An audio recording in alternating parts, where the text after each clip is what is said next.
Good afternoon. Today we're here to announce that Richard Fox pleaded guilty to the indictment that was handed down by an Erie County grand jury back in February of this year. It's important to note that Richard Fox was not offered a reduced plea. He pleaded guilty before County Court Judge Sue Maxwell Barnes, as charged in the indictment, to 2 counts of murder in the second degree for the murders of Cassandra Watson and Marquita Mull. These 2 women went missing from Buffalo, New York, 18 years apart. But they were found together. Their remains were found together in 2021. Cassandra Watson disappeared from the streets of Buffalo in 2003 or 2004 when she was about 40 years old. And Marquita Mull was about 50 years old when she went missing in the Broadway neighborhood of the city of Buffalo in July of 2021.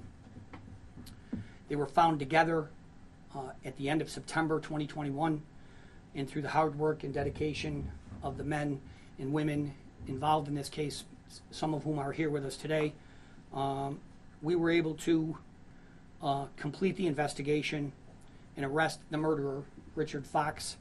We obtained an indictment, and today his guilty plea brings some sort of closure and justice for the families and the victims involved in these horrific killings. Fox had been in a relationship with Cassandra Watson back in the early 2000s. They lived together at an address in the city of Buffalo. We do not believe he had any relationship prior to meeting Marquita Mull in the summer of 2021.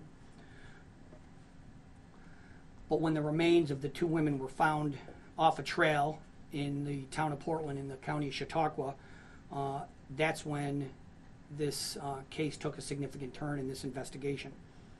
Their skeletal remains were examined by forensic pathologists and anthropologists. There were dental records that were examined. DNA was obtained, and DNA testing was done, and the missing persons records were scoured, and eventually it took a couple of years, but in the end, toward the end of 2024, Richard Fox was identified as a person of interest. And then on January 7th, 2025, he was located in the city of Niagara Falls by the Niagara Falls Police Department, and he was brought back to the city of Buffalo and the Buffalo Police Department. He was arrested that evening on January 7th, 2025, and he was charged with the murder initially of Marquita Mull. For approximately another month, the investigation continued, and as I indicated, the grand jury returned an indictment about a month later in February 2025. So now Richard Fox, age 62, has pleaded guilty to these 2 murders, and we are confident that he is going to spend the rest of his life in state prison. Sentencing is scheduled before Judge Sue Maxwell Barnes, who he pleaded guilty in front of. It's scheduled for November 20th at 9:30 in the morning, and it's also important to note that I note that he's waived his right to appeal this conviction. He pleaded guilty, and we're going to proceed forward with sentencing. Because this case involved the relentless determination initially of the Chautauqua County Sheriff's Department and the collaboration of so many of our law enforcement partners, including the Buffalo Police Department, some of whom are here with us today, and of course members from my office. I think it's important to recognize them and point them out. It's also significant in this case we had some private sector entities involved, a private lab, as well as Mercyhurst University in Erie, Pennsylvania. And I want to just recognize some of the people here that are with me today that deserve a great deal of the credit for bringing this investigation to a conclusion, to today's conclusion, which is the Mr. Fox accepting responsibility for these 2 horrific murders.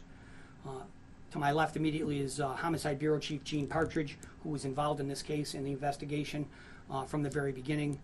Major Crimes Bureau Chief Ashley Morgan, and our victim witness advocate, Kim Rapp. Kim handles the victims and the family members, walks them through the investigation and the prosecution of these cases, and has a very, very challenging job. In addition to that, the Chautauqua County Sheriff, James Quattrone, was involved right from the very beginning. He's not able to be here today, but some members of his department are. Lieutenant Alex Nutt is here. Investigator Jake Staley, and Sergeant Luke Johnson are all present from the Chautauqua County Sheriff's Department.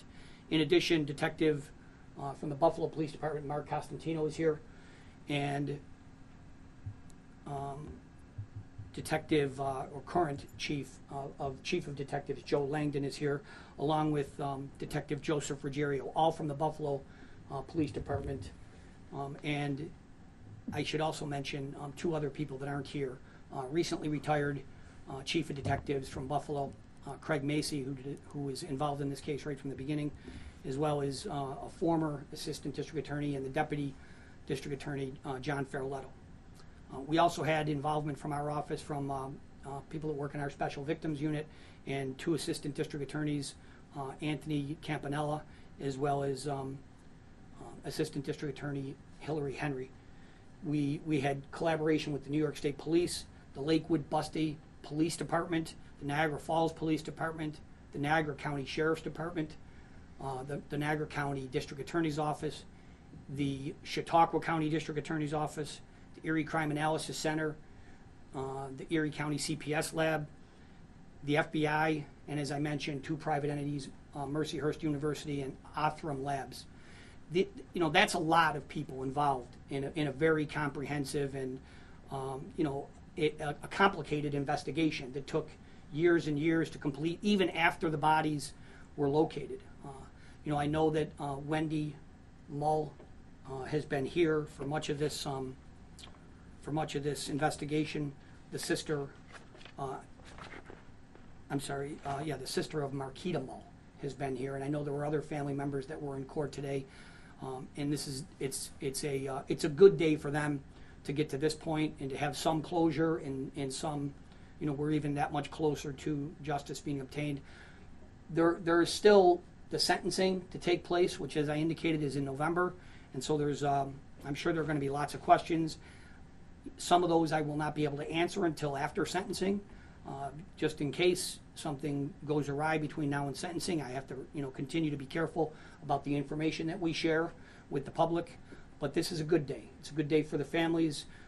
It's a good day for the victims, and it is in large part the result of the men and women up here with me today, as well as all the other departments and people that I mentioned. So I'm here to answer any questions. Before I do so, I'm going to turn it over to my partners in law enforcement. If they have anything that they want to add, I'm happy to do so. I just want to say, as DA Keane said, this is a total team effort. Without the collaboration of everybody involved, this never would have happened. We appreciate working with the Chautauqua County Sheriff's Office, the DA's office, Erie County Crime Analysis Center, and the private entities. So without the total team effort, this would have never happened today. So we're very appreciative and look forward to working with everybody in the future. How satisfying is it for you to close a case that's been hanging there so long and the family's has no resolution for so long? Oh, it's very satisfying, not just for me, but especially for these guys that have worked there for 4+ years, and even Chautauqua County even longer. So it's just a complete satisfaction, I would say, and it gives closure to the family. Hopefully they can rest a little bit easier today. So we're, as a team, totally satisfied with the plea. For anyone, can you talk about the difficulty of a case like this that spans over decades and counties and multiple agencies? So the first hurdle obviously is finding the bodies, and once the bodies were located, that's really what turned this investigation. Because before that, everybody suspects that maybe they were killed, but when you find the bodies, then you could begin the testing, like I mentioned. The testing that was done at Mercyhurst, the DNA testing that went from there, the examination of dental records, trying to figure out, through the anthropology testing, trying to figure out the age, some of the other demographic information of the victims that helped us identify when someone fitting that demographic might have gone missing in the area, and that narrowed it down. So it took a long time. It takes a tremendous amount of effort and, quite frankly, dogged determination from the people involved in this case. And so It is, I agree with Detective Ruggiero and Chief of Detectives that it's that this is a very satisfying day, and quite frankly, the families waited way too long to get the answer, and finally, they both have the answers that they've been looking for. Is there more investigation going into possibly other victims of Mr. Fox?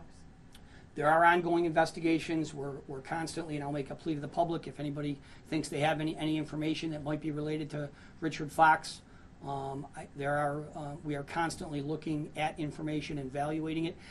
You know, again, as I say over and over again, we got to be careful with what information we share with the public. We don't ever want to compromise the integrity of an investigation. But if the public anybody out in the public has any information with respect to Richard Fox, they can contact our office, they can contact the Buffalo Police Department, or of course they can contact the Chautauqua County Sheriff's Department. How many other possible open cases is he considered like a person of interest? Yeah, Maki, it's probably not appropriate for me to put a number on it at this point. Like I said, we're going to continue to try to work up any leads that we have on any investigations, and maybe there'll become a time when I can answer that question more clearly. Can you talk about how you arrived at, as Richard Fox as the suspect in these cases? I know it has a lot to do with the identifying of the victims. Sure. But the fact that they were found in Chautauqua, these are two women from Buffalo, and how that all came together.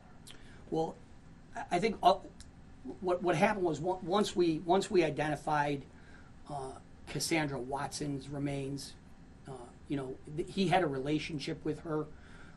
We identified them as living together in the early 2000s. I don't know if I've already mentioned that, but it took some time to identify her, and once we did, you of course look at the people that she was with back around the time when she went missing, and they were in a relationship and actually lived together. So I think that's really what was critical in this case.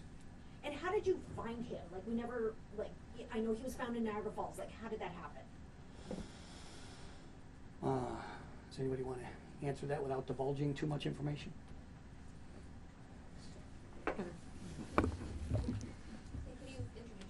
Sure, I'm Lieutenant Alex Nutt from the Chautauqua County Sheriff's Office. I'm a lieutenant of the Criminal Investigation Division.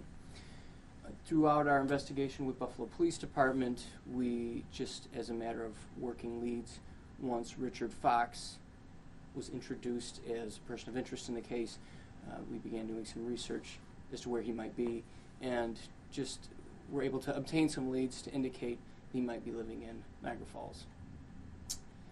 In January, we went out to check the area where he might be living, and he was observed outside, and that's when he was located.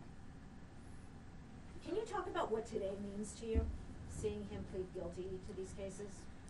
So next week will be 4 years when both of these victims were recovered, and it's satisfying, but ultimately this is about Cassandra Watson's family and Marquita Mull's family, and we just hope that they find some peace and sense of justice from it today. Can you talk about, you had these two sets of remains found on this trail almost 4 years ago, right? And you couldn't say at that point that they were connected, but can you talk about finally connecting the dots there? Really, when the DA said it, when we were able to identify Cassandra, that's what really changed the course of the investigation. And once Mr. Fox was developed as a person of interest, we were able to make those connections between Cassandra and Marquita. And yeah, I hope, is that what you were asking? I hope that answers your question. But just in the beginning, there were two bodies found, right? Two sets of remains, clearly years apart, and you couldn't say well, is it a coincidence or not, or and to finally be able to connect that. Based on the location where both victims were recovered, we had acted under the information that it was very likely that they were connected. It was quite a remote location, and So we thought that that was quite likely from the beginning, that these victims were connected. And that was confirmed later on in the investigation, like I said, once we identified Cassandra. Ms. Moll's sister highlighted the importance of the Western New York Unidentified and Missing Persons Network. Could you guys speak about how that network maybe helps community organizations like that help you guys with investigations like this? We work pretty closely with that particular organization, and those organizations are great because oftentimes members of the public will go to them with information that maybe they're a little hesitant or nervous to share with law enforcement.